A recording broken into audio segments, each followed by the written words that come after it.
makan dogi waktu itu udah bisa makan sih, jadi lebih gampang. Cuma ya ampun, anakan dogi tuh paling ngeselin tuh kalau lagi ini tumbuh gigi. Ya ampun, semua yang di rumah rusak semua mainan saya, bahkan tugas-tugas. Ya ampun, waktu itu kurang ajar banget si Choppy sama Bruno, udah bikin tugas susah-susah ya, dihancurin semua. Udah itu wis tahu lah, mau dihukum tapi sayang, nggak dihukum ngerusak banget, serba salah emang. Ya tapi pengalaman sih. Bahkan waktu kecil tuh sampai pengen punya penampungan dogi dan kucing. Tapi kalau sekarang lihat di TikTok kayaknya ribet ya. Gimana kalau kayak pas pandemi terus kekurangan dana, itu dulu kan nggak kepikir, kalau sekarang kayak kepikir. Mungkin kalau bikin penampungan pun 10 aja udah cukup kali ya. Serem juga kalau sampai yang ribuan. Dulu tuh pengen yang sampai ribuan gitu, kayak kalau dilepas tuh kan kayak pasukan perang tuh, keren.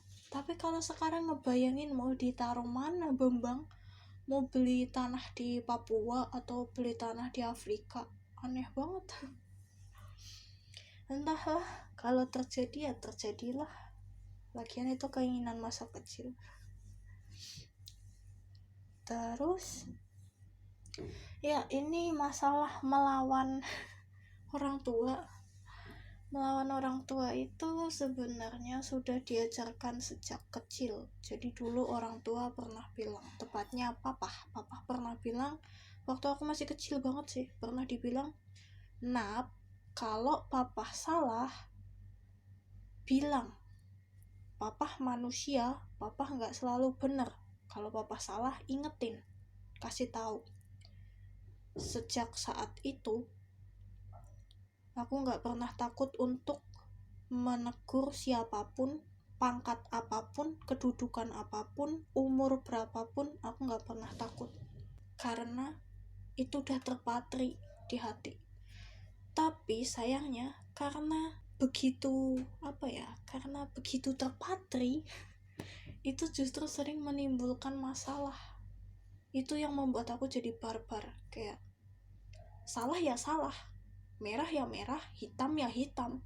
Ketika dalam kondisi aku marah atau aku nggak terima, kan kalau ngomong jadi kasar kan, jadi kayak terkesan marah-marah atau ngebentak atau ngelunjak ya gitu.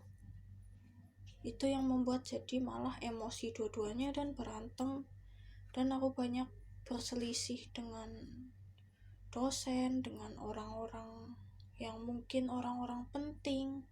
Karena itu intinya aku banyak berselisih dengan orang yang lebih tua, karena aku mengatakan merah ya merah, hitam ya hitam, dan mengatakannya itu nggak bisa basa-basi. Aku nggak terlalu pintar berbahasa basi. Aku bahkan nggak ngerti gimana caranya mendekati orang ketika aku tidak membutuhkan orang itu. Jadi kayak kalau aku mau mendekati orang, aku tuh harus kayak memaksa diri untuk punya alasan. Kayak aku harus tertarik dengan orang itu, apapun harus bisa menjadi topik. Kalau aku nggak menemukan topik apapun, aku tidak akan mendekati siapapun. Iya, hidupku sekeras itu, sesempit itu, dan entah seintrovert itu. Tapi kalau sama soulmate atau sama orang-orang yang udah akrab, aku nggak butuh alasan. Aku nggak tahu, kayak serandom itu aja. Kadang menular ke orang lain sih, kayak yang nggak terlalu akrab, tiba-tiba aku jadi aktif ngomong atau jadi ramah, jadi friendly. Itu terjadi secara alami, tapi pasti ada pemicunya, entah setelah nonton apa atau setelah ketemu siapa gitulah. Tapi kalau sedang dalam keadaan normal, no. Aku tidak akan mendekati siapapun jika tidak ada alasan atau kepentingan. Dan dalam konteks yang ada di cerpen ini, kalau yang tahu bahasa Jawa mungkin tahu aku ngebalesnya agak kasar atau bisa dibilang kasar.